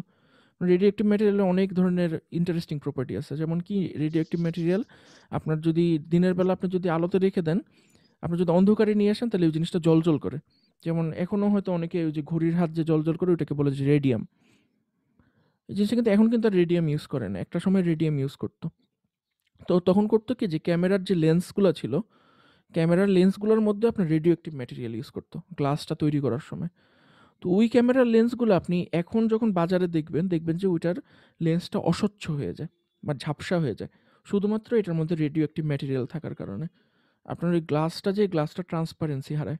যেহেতু আপনি বুঝতেই পারতেছেন রেডিয়েশন কনস্ট্যান্টলি গামা রে, এক্স রে রেডিয়েট হতেছে, ওগুলা আপনার ওই গ্লাসের যেই ইলেকট্রনগুলো আছে ওগুলোকে অনেকগুলোকে নক আউট করে দিতেছে। নক আউট করে দিলে গ্লাসের যে ক্রিস্টাল প্রপার্টি, সেই ক্রিস্টাল প্রপার্টি নষ্ট হয়ে যেতেছে। সো সিমিলারলি আমাদের চোখেও এই কারণে ছানি পড়ে। এই জন্য আপনি রেডিয়েশনটা যত কম সম্ভব শরীরে দেওয়ার তত কম দিবেন। মানে আপনার শুধুমাত্র যেই জায়গাটুকুতে রেডিয়েশন না দিলেই না, ঠিক অতটুকু জায়গাতেই আমরা রেডিয়েশন দেওয়ার চেষ্টা করি। এই জন্য আমাদের যে এক্স রে বিমটা বের হইতেছে, এক্স রে বিমটাকে আমাদের কন্ট্রোল করার প্রয়োজন হয়, ঠিক কতটুকু জায়গায় যায় পড়বে শরীরে। তো এই কন্ট্রোল করার অনেকগুলো মেকানিজম আছে। তো এটার মধ্যে একটা মেকানিজম যেমন এখানে দেওয়া আছে, যেখানে আমরা একটা ইলেকট্রিক ফিল্ড তৈরি করি। আপনার যেখান থেকে ক্যাথোডটা থেকে যে বের হচ্ছে, এক্স রেটা ইমিট হচ্ছে, এক্স রেটার এখানে আমরা ইলেকট্রিক ফিল্ড তৈরি করি একটা, দুই সাইডে। সো এইটা হলে কি ইলেকট্রিক ফিল্ড তৈরি করার আগে এক্স রেটা দেখছেন কতটুকু ছড়াই গেছে, ফোকাসটা কত ছড়াই গেছে। কিন্তু আপনি যখন ইলেকট্রিক ফিল্ড তৈরি করবেন, তখন এই জিনিসটা অনেক শার্পভাবে যাবে। তো শার্পভাবে গেলে কী হবে, ঠিক যেই জায়গাটুকুকে আপনার ফোকাস করা দরকার, ঠিক ওই জায়গাগুলোতে এক্স রে যাবে, এবং অনেক কম এক্স রেতেই আপনি শার্প একটা ছবি পাবেন। কিন্তু এইভাবে যদি ছড়ায় যেত এক্স রে বিমটা, তাহলে আপনার নির্দিষ্ট একটা জায়গাতে এই সমান নাম্বার অফ বিম পাওয়ার জন্য এখানে অনেক বেশি এক্স রে ইউজ করা লাগতো, অনেক সময় ধরে ডোজ করা লাগতো। তো এই জন্য আমরা এখানে একটা ইলেকট্রিক ফিল্ড তৈরি করি। ইলেকট্রিক ফিল্ড তৈরি করলে কী হয়, আপনার এই জিনিসটা এরকম ফোকাসড হয়। সো এটা হলে কি আপনার ইলেকট্রিক ফিল্ড ছাড়া এরকম স্ক্যাটার্ড একটা ডিস্ট্রিবিউশন হয়। আর আপনি যদি ইলেকট্রিক ফিল্ড তৈরি করেন, তাহলে এরকম একটা ফোকাস পয়েন্টে শার্প একটা ডিস্ট্রিবিউশন পাওয়া যায়। এই যে এখানে দেখতে পারতেছেন। সো এখানে যে এখানে বলে দেওয়া আছে, the anode is a target electron and is maintained at a positive potential difference VA with respect to the cathode. Electrons are therefore accelerated towards the anode. Upon impact, energy loss of electron takes place by scattering and excitation processes, producing heat, electromagnetic radiation, X-rays. আরেকটা জিনিস যেটা আমাদেরকে জানতে হবে, যে X ray produce করার সময় x রের আমার শরীর থেকে কত দূরত্বে আমি এক্স রেটাকে রাখবো, এবং ওই এক মানে শরীরের ঠিক নির্দিষ্ট জায়গাতে ফোকাস করার জন্য আমরা কতগুলো ডিভাইস ইউজ করি, এক্স রের মধ্যে ফিল্টার ইউজ করি কতগুলো, সেগুলো কি কি। সো আপনার যত এক্স রের সোর্সটা আপনি যত শরীরের কাছাকাছি আনবেন, এই যেখানে দেখতেছেন যে অ্যানোডটাকে আপনি শরীরের যত কাছাকাছি প্লেস করবেন, তত কিন্তু আপনার এই জিনিসটার ফোকাসটা কিন্তু ব্রড হয়ে যাবে। দেখছেন, মানে ফিল্ড অফ কভারেজটা ব্রড হয়ে যাবে যত আপনি শরীরের কাছাকাছি আনবেন। অ্যাঙ্গেলটা কিন্তু এখানে বড়। কিন্তু আপনি যখন শরীর থেকে এটা ইসে রাখবেন, শরীর থেকে এটা দূরে রাখবেন তখন এটার অ্যাঙ্গেলটা ছোট হয়ে যাবে। এখানে আরেকটা ইম্পর্টেন্ট জিনিস আছে। আরেকটা ইম্পর্টেন্ট জিনিস যেটা হলো গিয়ে আপনার এই অ্যানোডের যেই টাংস্টেনের যে ম্যাটেরিয়ালটা থাকবে, টার্গেটটা থাকবে। কিছু, কিছু এক্স-রেতে এই টাংস্টেনের ম্যাটেরিয়ালটার এই হেডটার অ্যাঙ্গেলটাকে চেঞ্জ করা যায়। হেডটার অ্যাঙ্গেলটাকে টিল্ট করে আপনার এই ফোকাসের এই যে কোণটা আছে, ফিল্ড অফ ভিউ, এই ফিল্ড অফ ভিউটাকে আপনি চেঞ্জ করতে পারবেন। এই কোণটাকে এই যেখানে 20 ডিগ্রিতে দেওয়া আছে 20 ডিগ্রিতে রেখে আপনি এই জিনিসটাকে অনেক বড় করে দিতে পারবেন। আবার 10 ডিগ্রিতে রেখে এটাকে অনেক ছোট করে দিতে পারবেন। সো কিছু, কিছু এক্স-রেতে আপনার এরকম টাংস্টেনের যে হেডটা, এই টাংস্টেনের হেডটার দিক পরিবর্তন করা যায়। করে এটার ফোকাসটা চেঞ্জ করা যায়। সো এভাবে আপনি মানে একটা এক্স-রে মেশিন থেকে হেডটাকে চেঞ্জ করে অনেক বড় ফিল্ডও তৈরি করতে পারবেন। আবার চাইলে ছোট ফিল্ডও তৈরি করতে পারবেন। আবার এটার মাঝখানে ফিল্টার দিয়ে ইন্টারেস্টিং সাইজও তৈরি করতে পারবেন। স্টার শেপ তৈরি করতে পারবেন, স্লিট তৈরি করতে পারবেন, সার্কেল তৈরি করতে পারবেন। সো এক্স-রের যে অ্যারেঞ্জমেন্টটা জেনারেলি আপনার মেশিনের মধ্যে এক্স-রে অ্যারেঞ্জমেন্ট এইভাবে থাকে। এখানে আপনার এক্স-রে যেই ক্যাথোড আর অ্যানোডের যেই সেটআপটা ওইটা থাকে হলো কি এই জায়গাতে এক্স-রে টিউবের মধ্যে, এবং এখানে আপনার এরপরে এটাকে পাস করানো হলো কি একটা অ্যালুমিনিয়ামের ফিল্টারের মধ্যে দিয়ে, এবং এরপরে থাকে হলো কলিমিটার। এই কলিমিটারটা খুব ইম্পর্ট্যান্ট। কারণ হলো গিয়ে আপনি যখন এক্স-রেটা পাস করবে শরীরের মধ্যে মনে করেন আপনার একই এক্স-রে দিয়ে আপনি লাংসের বা বোনের এক্স-রে করতেছেন, বুকের খাঁচার এক্স-রে করতেছেন, এই এক্স-রেটা দিয়ে আপনি আবার পায়ের পাতার এক্স-রে করতেছেন। সো ২ টার জন্য কিন্তু আপনার একই সারফেস এরিয়া প্রয়োজন হবে না। তো আমরা করি কি এই কলিমিটারটাকে কাছাকাছি এনে বা বড় করে দিয়ে এটার মানে নিয়ন্ত্রণ করি যে কতটুকু জায়গা ইরেডিয়েটেড হবে। আর এই মাঝখানে অ্যালুমিনিয়াম ফিল্টারের কাজটা কি তাহলে? অ্যালুমিনিয়াম ফিল্টারটা আমরা কেন ইউজ করি? অ্যালুমিনিয়ামের ফিল্টারটা আমরা ইউজ করি একটু আগে আমি আপনাদেরকে যে ইউটিউবের যে ভিডিওটা দেখাইলাম, সেই ইউটিউবের ভিডিওটার স্ক্রিনশটটার মধ্যে আপনারা দেখছেন যে আমাদের এখানে এক্স-রের যেই ফোটনের যে এনার্জি, এই এনার্জি কিন্তু পুরো এক্স-রে স্পেকট্রামের মধ্যে ভ্যারি করে। এনার্জিটা আপনার 10 কিলো ইলেকট্রন ভোল্ট থেকে 120 কিলো ইলেকট্রন ভোল্টের মধ্যে ভ্যারি করে। কিন্তু এই সবগুলা দিয়ে এক্স-রে দিয়েই কিন্তু আমরা ছবি তুলতে পারি না ভালো মতো। কারণ লোয়ার এনার্জির যেই ইমিশনগুলো আছে, এই লোয়ার এনার্জির ইমিশনগুলো আমাদের ছবি তোলাতে তেমন কোনো হেল্প করে না। কারণ এটার বেশিরভাগই আপনার টিস্যুতে অ্যাবজর্ব হয়ে যায়। সো এই জিনিসটা আপনার ছবি তোলার জন্য কোনো কাজে আসে না ১ নম্বর। আর ২ নম্বর হলে গিয়ে এটা আপনার শরীরের জন্য ক্ষতিকর। কারণ আপনার টিস্যুতে যদি বেশি অ্যাবজর্ব হয় লো এনার্জি, তাহলে আপনার ক্যান্সার হওয়ার চান্স বেড়ে যাবে। সো আমাদের সবসময় টেন্ডেন্সি থাকে যে হাই এনার্জি যেগুলি আছে মানে 60 অ্যান্ড আপওয়ার্ডস যেই এক্স-রেগুলো আছে এগুলো আমরা ইমেজিংয়ের জন্য ইউজ করলাম। কিন্তু লোয়ার এনার্জি যেগুলো আছে এগুলোকে আমাদের ফিল্টার করে দেওয়া প্রয়োজন। কারণ এগুলো আমাদের ইমেজিংয়ে কোনো কাজে আসে না। সো এই এক্স-রেগুলোকে ফিল্টার করার জন্য আমরা অ্যালুমিনিয়ামের ফিল্টার সেট ইউজ করি। অ্যালুমিনিয়ামের ফিল্টারটা কীভাবে কাজ করে? অ্যালুমিনিয়ামের ফিল্টারটা হলো কি লো এনার্জির ইমিশনকে, অ্যাকচুয়ালি লো এনার্জি না, লো এনার্জি হাই এনার্জি দুইটাকেই অ্যাবজর্ব করে, কিন্তু লো এনার্জিকে বেশি অ্যাবজর্ব করে। সো লো এনার্জিকেও বেশি অ্যাবজর্ব করে এবং শুধুমাত্র হাই এনার্জিগুলোকে পাস করতে দেয়। সো ওই হাই এনার্জির ইগুলো আমাদের ইমেজিংয়ে হেল্প করে, এবং লো এনার্জির যে ক্ষতিকর ইমিশনটা যেটা শুধু অ্যাবজর্বড হয় কিন্তু ইমেজিংয়ে কোনো কাজে আসে না, ওটাকে অ্যালুমিনিয়াম খেয়ে ফেলে। তো এটাকে কীভাবে আপনার কমাবে সেটার ইকুয়েশনটা হলো কি এইটা, যে ইন্টেন্সিটিটা কীভাবে মানে রিডিউস হবে সেটার ইকুয়েশনটা যদি আপনারা দেখেন, এটা হলো কি আপনার মানে ডিক্রিজ হওয়ার পরে ইন্টেন্সিটি, এটা হলো কি ইনিশিয়াল ইন্টেন্সিটি, আর এই মিউ ইএফএফ বা এটা হলো কি আপনার ইফেক্টিভ অ্যাবজর্পশন কোএফিশিয়েন্ট, মানে অ্যালুমিনিয়ামের অ্যাবজর্পশন কোএফিশিয়েন্ট, ও কতটুকু এক্স-রেকে অ্যাবজর্ব করবে ওইটার কোএফিশিয়েন্ট হলো কি মিউ ইফেক্টিভ, আর ডিটা হলো কি এটার থিকনেস বা ডেপথ যেটাই বলেন। এগুলোর উপর ডিপেন্ড করবে যে আপনার কতটুকু অ্যাটিনুয়েট হবে, আপনার ইটা কতটুকু অ্যাটিনুয়েট হবে। তো এখানে আপনার রুল অফ থাম দেওয়া আছে একটা, যে জেনারেলি আপনার 100 কিলোভোল্টের উপরে যদি আপনার হয় ভোল্টেজ ডিফারেন্স হয়, সেই ক্ষেত্রে আমরা 2.5 মিলিমিটারের অ্যালুমিনিয়াম শিট ইউজ করি এই আপনার লো এনার্জির যে এক্স-রেগুলো আছে সেগুলোকে করার জন্য। সো এই জিনিসটাকে জেনারেলি আপনার এইটা দিয়ে প্রকাশ করা হয় half value layer. Half value layer মানে হলে কি আপনার যতটুকু থিকনেস হইলে আপনার অরিজিনাল ইন্টেন্সিটি 50% রিডিউস করবে, ওইটাকে বলা হয় হলে গিয়ে হাফ ভ্যালু লেয়ার। মানে অ্যালুমিনিয়ামের যেই থিকনেসের জন্য আপনার অরিজিনাল ইন্টেন্সিটির 50% আপনি অপর সাইডে পাবেন। সো এই হাফ ভ্যালু লেয়ার ক্যালকুলেশন করার সূত্র হলে গিয়ে এটা, যে mu absorption coefficient ln 2 divided by HVL। তো এখান থেকে আপনি যদি মিউ ইফেক্টিভ যদি জানা থাকে তাহলে আপনি এখান থেকে হাফ ভ্যালু লেয়ার বের করতে পারবেন।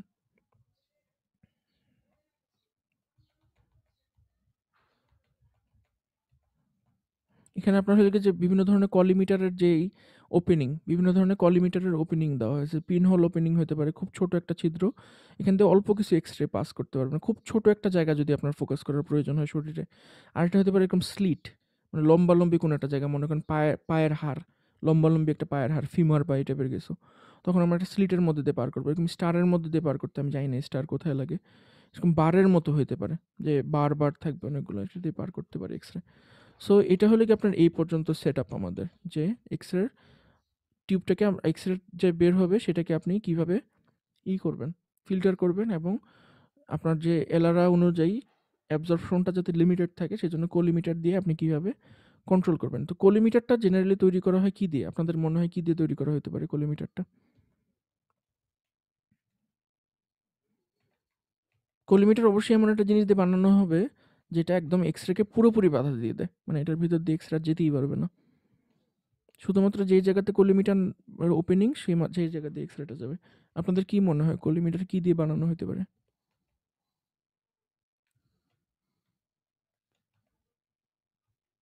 আপনারা কখনো দেখছেন যে এক্স-রে করার আগে টেকনিশিয়ানরা একটা সবুজ রঙের পরে নেয়, অ্যাপ্রনের মতো পরে নেয়, প্লাস্টিকের?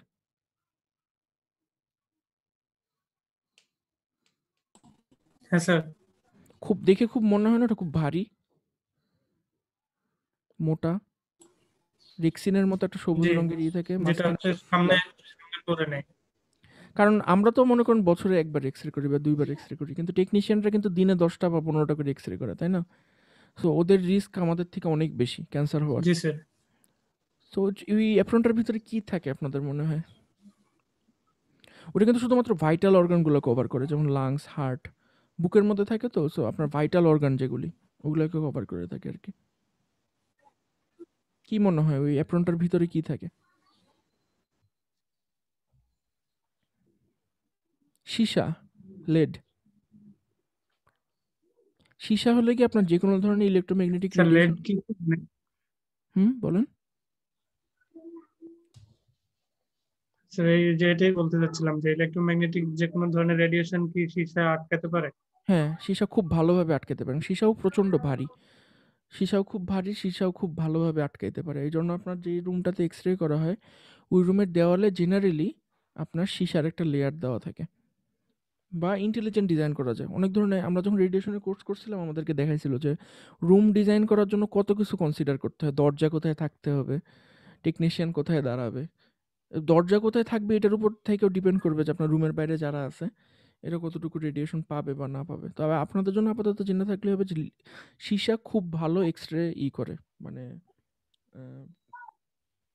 ইমিশনটাকে বাধা দেয়। এই জন্য আপনার nuclear material generally lead line বক্সে করে ক্যারি করা হয়। যে কোনো আপনি nuclear sample, radioactive sample আপনি লেড লাইন কোনো কিছু দিয়ে ক্যারি করবেন, মানে ওই বক্সটার চারপাশে লেডের একটা লাইনিং থাকবে।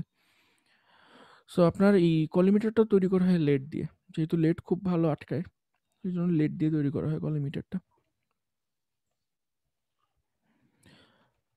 এই তো গেলে হলে কি আপনার উপরের পার্টটা, যে আপনার মানে এক্স-রেটা আপনার শরীর পর্যন্ত আসবে, শরীর পর্যন্ত আসলো, আইসে এটা আপনার শরীর দিয়ে আপনার এক্স-রেটা পাস করলো, পাস করে এখানে একটা থাকবে, সেন্সিটিভ একটা প্লেট থাকবে, সেটার মধ্যে এক্স-রেটা এসে আপনার শরীরের ভিতর দিয়ে কিছু এক্স-রে আসবে, শরীরের বাইরে দিয়ে কিছু এক্স-রে আসবে, এসে ওই ফিল্মটার সঙ্গে রিয়াক্ট করবে, করে আপনি তারপর এক্স-রে নেগেটিভটা পাবেন, তাই না? এভাবে তো এক্স-রে পাই আমরা, এক্স-রেটা নেগেটিভ পাই, ওটা থেকে পজিটিভ করি, পরেরটা দেখি। এখন তো ডিজিটাল হয়ে গেছে, সো এখানে ডিজিটাল একটা প্যানেল থাকে, ওটার মধ্যে এক্স-রে এসে আঘাত করে, ওখান থেকে আমরা একটা ডিজিটাল ইমেজ পাই।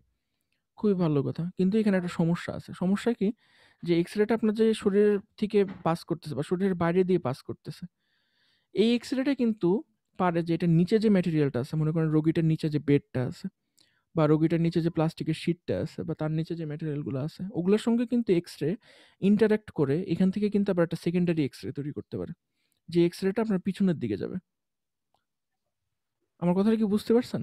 মানে আপনার আশপাশ দিয়ে যে এক্স-রেটা যাইতেছে, এই এক্স-রেটা আবার নিচের যে ম্যাটেরিয়ালটা আছে এটার সঙ্গে কিন্তু ও ইন্টারাক্ট করতে পারে। কারণ যেহেতু আয়োনাইজিং রেডিয়েশন, ওর যদি যথেষ্ট পরিমাণ এনার্জি থাকে, ওর নিচের আর একটা ম্যাটেরিয়ালের সঙ্গে ইন্টারাক্ট করে ওখান থেকে কিন্তু সেকেন্ডারি এক্স-রে তৈরি করতে পারে।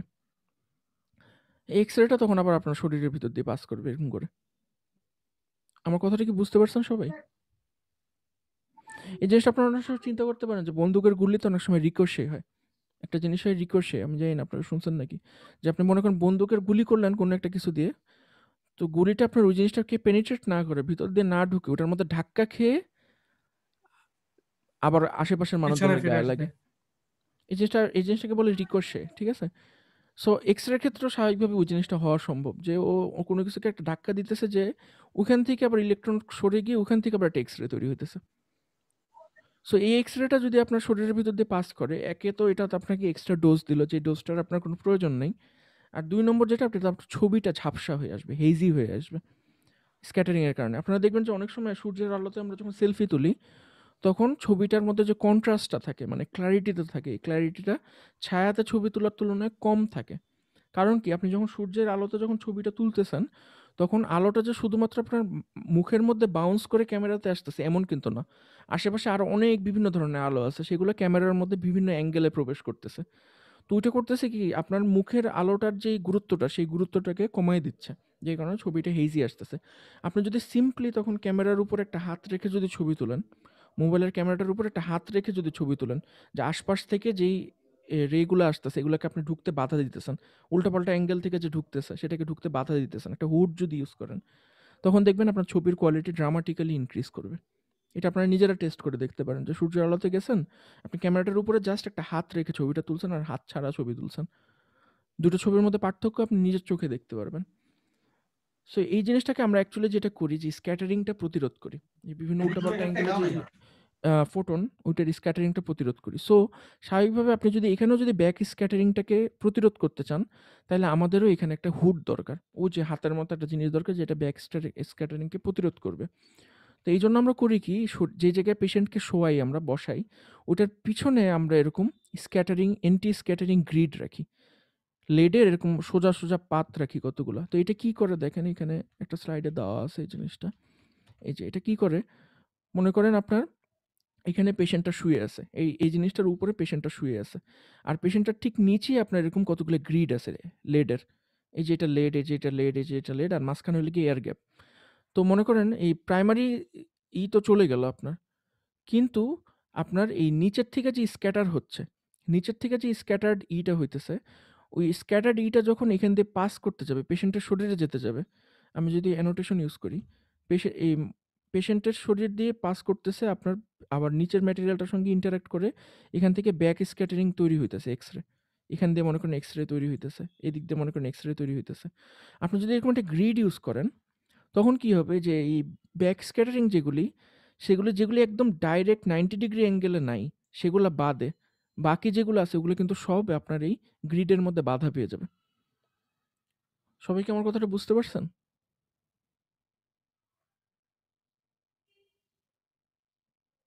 জি স্যার। মানে এখান থেকে এক্সরেটা তৈরি হইতেছে, এক্সরেটা মনে করেন এই অ্যাঙ্গেলে তৈরি হইতেছে। আগে যদি আপনার এই গ্রিডটা যদি না থাকতো, তাহলে কি হইতো, এক্সরেটা সুন্দর আপনার একদম পুরাপুরি আপনার শরীর পর্যন্ত চলে যেতে পারতো। কিন্তু এখন যেহেতু গ্রিডটা আছে, তাহলে এখন করবে কি, এক্সরেটা এখানে এসে গ্রিডে বাধা পেয়ে যাবে, নির্দিষ্ট একটা অ্যাঙ্গেলে যদি আসতে থাকে। আর যদি 90 ডিগ্রি অ্যাঙ্গেলে আসতে থাকে ব্যাড লাকের কারণে, তাহলে তার কিছু করার নেই, 90 ডিগ্রি অ্যাঙ্গেল পাস করতে দিবে। কিন্তু যদি 90 ডিগ্রি অ্যাঙ্গেল না হয়, তাহলে কিন্তু ও কাউকে পাস করতে দিবে না। এই জন্য এখানে মানে এটা যদিও এটার কাজটা, এটা যদিও অন্য একটা জিনিস, কিন্তু আমি এটা দিয়ে বুঝাইলাম আপনাকে। এই জন্য আপনাকে মানে এই ছবিটা দেখে বোঝা যেতেছিল না ক্লিয়ারলি, যে এই রোগীটার নিচে এরকম কতগুলো গ্রিড রাখা হয়। এই গ্রিড রাখলে কি হয়, যে ব্যাক স্ক্যাটারিং যেটা হয়, ওই ব্যাক স্ক্যাটারিংটা আপনার আর রোগীর শরীর পর্যন্ত যেতে দেয় না। এই সিম্পল ট্রিকটা আপনারা ক্যামেরার ক্ষেত্রে ইউজ করতে পারেন। ইভেন প্রফেশনাল ক্যামেরা আমরা যখন ইউজ করি, ডিএসএলআর বা মিররলেস ক্যামেরা এখন যখন ইউজ করি, দেখবেন যে লেন্সের সামনে কিন্তু বড় একটা হুড লাগানো হয়। কখনো দেখছেন এই জিনিসটা, লেন্সের সামনে একটা হলো একটা টিউবের মতো হুড লাগা রেখেছে? বড় লেন্স যদি কখনো দেখেন, স্পেশালি ক্রিকেট খেলা বা অন্য ফুটবল খেলা যখন আপনার সম্প্রচার করে, তখন দেখবেন যে ফটোগ্রাফাররা যে সাইড লাইনে বসে থাকে, ওদের লেন্সের সামনে বড় একটা টিউবের মতো লাগানো থাকে। ওটা কিন্তু বেসিক্যালি হুড, এই স্ক্যাটারিং রোধ করার জন্য, আশেপাশের আলোগুলো আপনার যাতে লেন্সের ভিতরে না ঢুকতে পারে, ছবিটা যাতে শার্প আসে, আপনি যার ছবি তুলতে যাচ্ছেন। আর এই সাইডে আমি আপনাদেরকে এই যে জিনিসটা দিয়ে উদাহরণ দিলাম, সেটা হলে কি, এটা থাকে হলে কি আপনার কলিমিটারের আগে, বা কলিমিটারের পরে। এই জিনিসটা থাকলে কি হয়, আপনার শুধুমাত্র 90 ডিগ্রি অ্যাঙ্গেলে যেই রেগুলো আপনার শরীরের দিকে যাচ্ছে, সেই রেগুলো আপনার শরীরে যেতে পারে। আর যেই রেগুলো আপনার স্ক্যাটার হচ্ছে উল্টাপাল্টা দিকে স্ক্যাটার হইতেছে, যেটা আমার কোনো দরকার নেই, উল্টাপাল্টার দিকে স্ক্যাটার হয়ে যদি আমার শরীরে আসে, ওটা জাস্ট আমার ছবিটার কন্ট্রাস্টটাকে রিডিউস করে দেবে। ওই উল্টাপাল্টা দিকে স্ক্যাটারিংগুলোকে আমরা প্রতিরোধ করার জন্য কলিমিটারের আগে বা পরে এরকম একটা গ্রিড তৈরি করি। এই গ্রিডটা শুধুমাত্র 90 ডিগ্রি অ্যাঙ্গেলে যে এক্স রেটা ইমিট হচ্ছে সেই এক্স রেটা আমাদের শরীর পর্যন্ত আসতে দেয়, বাকিগুলোকে আসতে দেয় না। সো মোটামুটি এইটাই হলে কি আমাদের এক্স রের কম্পোনেন্টস, এটার মধ্যে আর তেমন কিছু নেই। সো আপনারা এখান থেকে মানে যে জিনিসটা টেক অ্যাওয়ে, যে জিনিসটা আপনারা বুঝতে পারলেন যে এক্স রে করার সময় আমাদের যেই ব্যাপারটাতে খুব সেন্সিটিভ থাকতে হয়, যেন কোনোভাবে একটা এক্স রে রশ্মিও একটা এক্স রের ফোটনও আমরা যেন এক্সেস রোগীর শরীরে ইনজেক্ট না করি, ডোজ না করি। আমাদের পুরো এই ইঞ্জিনিয়ারিং জিনিসটা, পুরো ইঞ্জিনিয়ারিংটা হয় হলে গিয়ে এই জন্য যে রোগীর সেফটি হলে গিয়ে সবার আগে, এর আগে কোনো কিছু না। মানে একটা রোগী যদি কোনো একটা ফ্যাসিলিটিতে এক্সট্রা ডোসেজের কারণে মারা যায়, ওই ফ্যাসিলিটি বন্ধ করে দেওয়া হবে। আমি জানি না আপনার হুমায়ুন আহমেদের একটা গল্প ছিল, ওই গল্পটা পড়ছেন নাকি? একটা লোকের হঠাৎ করে মেল ফাংশনের কারণে অনেক বেশি ডোসেজ পেয়ে গেছিল সে, তারপরে মানে তার চুলটুল পড়ে যাচ্ছিল, দাঁত টাত পড়ে যাচ্ছিল, কিন্তু তার মধ্যে কিছু মানে অতি প্রাকৃতিক ক্ষমতা চলে আসছিল। আমি গল্পটার নাম ভুলে গেছি। সো এরকম কিন্তু হয় অনেক সময় যে আপনার কোনো কারণে একটা মেল ফাংশন হয়েছে, মেল ফাংশনের কারণে হঠাৎ করে আপনার ভোল্টেজ অনেক বেড়ে গেছে, প্রচুর পরিমাণে ডোজ আপনার রোগীর কাছে আসছে। এটাতে কিন্তু বড় ধরনের সমস্যা হতে পারে। পুরো শরীরে আয়োনাইজিং রেডিয়েশন যদি হয়, সেখানে আপনার পুরো শরীরে মিউটেশন শুরু হবে, হঠাৎ করে আপনার উল্টাপাল্টা প্রোটিন হওয়া শুরু করবে, সারা শরীরে ক্যান্সারের সেলে ভরে যাবে, মানে ভয়ঙ্কর একটা ঘটনা ঘটবে। সো এই ডোসেজের ব্যাপারে খুব সতর্ক থাকতে হবে। তো এই জিনিসটাতে আমি এত বেশি গুরুত্ব কেন দিলাম, মানে ডোসেজের ব্যাপারটা, কারণ পরবর্তীতে আমরা দেখব যে এই যে এক্স রে জিনিসটা আমরা যেরকম ইমেজিংয়ের কাজে ইউজ করতে পারি, এক্স রে জিনিসটা আমরা যেরকম ইমেজিংয়ের কাজে ইউজ করতে পারি, এক্স রে বা এই ধরনের ইলেকট্রোম্যাগনেটিক রেডিয়েশনের কিন্তু আমাদের আরেকটা ব্যবহার আছে। সেই ব্যবহারটা কি কেউ বলতে পারবেন?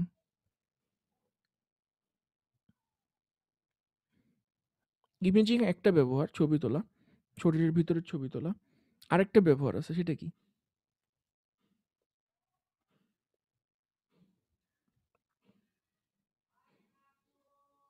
ট্রিটমেন্ট। ট্রিটমেন্ট, ক্যান্সারের ট্রিটমেন্ট কি দিয়ে করা হয়? আল্ট্রাসাউন্ড দিয়ে করা যায় স্যার?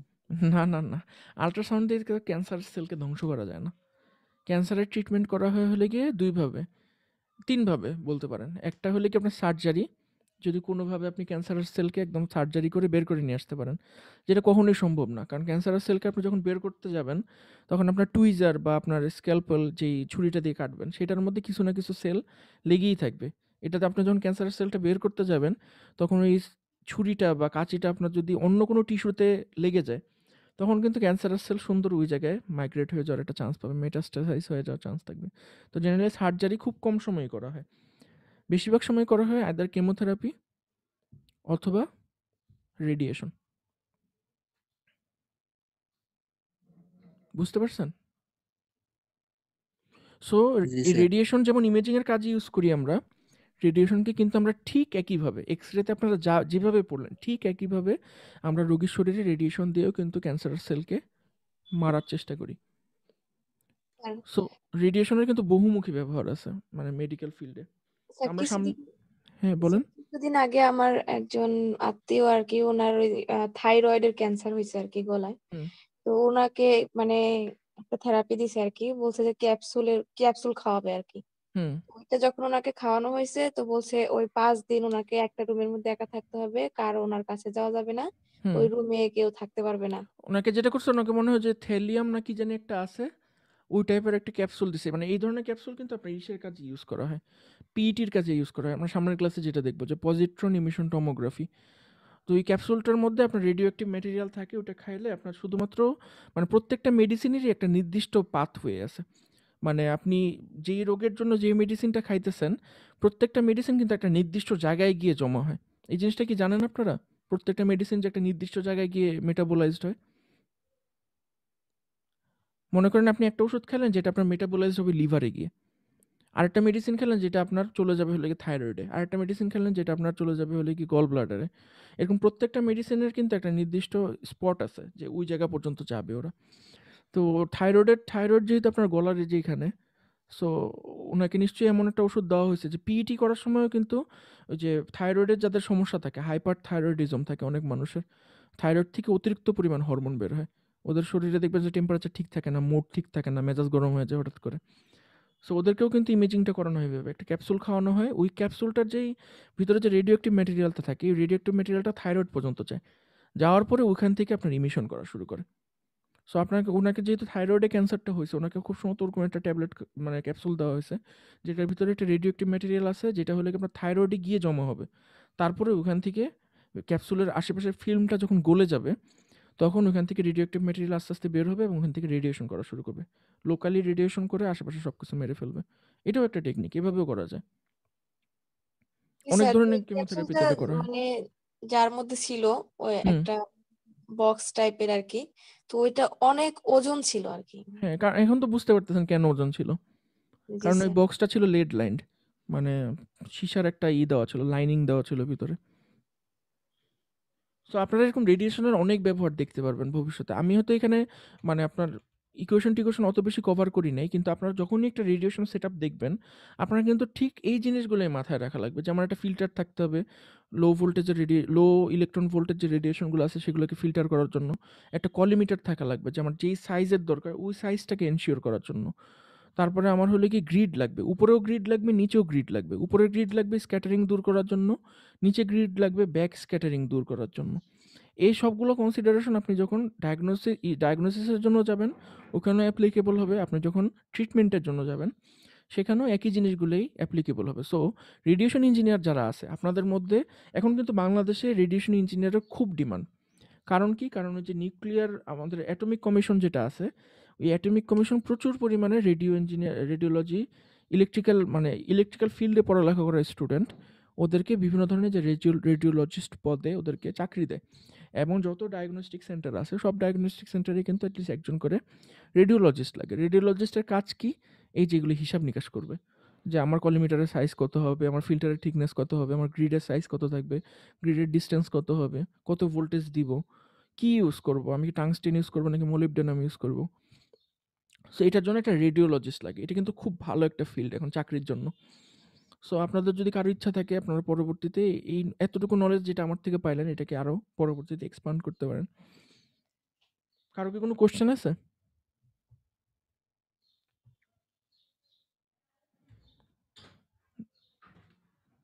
না থাকলে আমরা পরের ক্লাস থেকে আরেকটা ইন্টারেস্টিং টপিক দেখবো, সেটা হলো কি এমআরআই, সিটি স্ক্যান আর পজিট্রন ইমিশন টমোগ্রাফি। সো এমআরআইটা আমরা অত বেশি বুঝবো না, কারণ এমআরআইয়ের অঙ্কগুলো খুবই কঠিন। এমআরআইয়ের আপনার যে স্পিনের অঙ্কগুলো প্রচণ্ড কঠিন, হাইড্রোজেন স্পিনের অঙ্ক। সো অঙ্ক আমরা করবো না, জাস্ট এমআরআই প্রিন্সিপালটা বুঝবো, সিটি স্ক্যানের প্রিন্সিপাল বুঝবো, আর পজিট্রন ইমিশন টমোগ্রাফির প্রিন্সিপালটা বুঝবো, যাতে আপনাদের জাস্ট ইমেজিং মেথডগুলো সম্পর্কে জানা থাকে, যে ইমেজিংগুলো কীভাবে হয়। ঠিক আছে, তাহলে আজকের ক্লাস তাহলে এখানেই শেষ করুন। আপনারা সবাই কি দিছেন, আইডি দিছেন? স্যার মার্ক বলতে চেয়েছিলেন। মার্ক যে বললাম ক্লাসরুমে দিয়ে দিব। ও আচ্ছা স্যার, ঠিক আছে। ঠিক আছে, স্যার অ্যাসাইনমেন্টের হচ্ছে নাম্বার আর ভাইবা নাম্বার একসঙ্গে দিলে আজকে যদি দিতেন তাহলে ভালো হতো না? ভাইবারটা আজকে দিই, অ্যাসাইনমেন্টটা আজকে দিতে পারবো না, আমি দেখি নিয়ে তো এখনো সব। ও আচ্ছা, কি বলেন স্যার? ঠিক আছে স্যার। কখন দেখবো? আমাদের সময় দিচ্ছে নাকি কোনো আপনাদের ইউনিভার্সিটি? আন্দাজে এখন দেখলে মানে যেটা হবে যে আন্দাজে দেখা হয়ে যাবে আর কি, মানে কম সময় আন্দাজে দেখা, ভালো করে দেখতে না হবে স্যার, না। আন্দাজে দেখার দরকার নাই। আমি যেগুলো দেখি না, মানে যখন আন্দাজে দেখা সময় থাকে, আমি আন্দাজে দেখতে পাই না, আমার খারাপ লাগে আর কি। তো আমি যখন সময় পাবো তখন দেখবো আর কি। ঠিক আছে, আমি তাহলে ক্লাস এন্ড করে দিলাম আজকে। ভালো থাকেন আপনারা। আসসালামু আলাইকুম স্যার।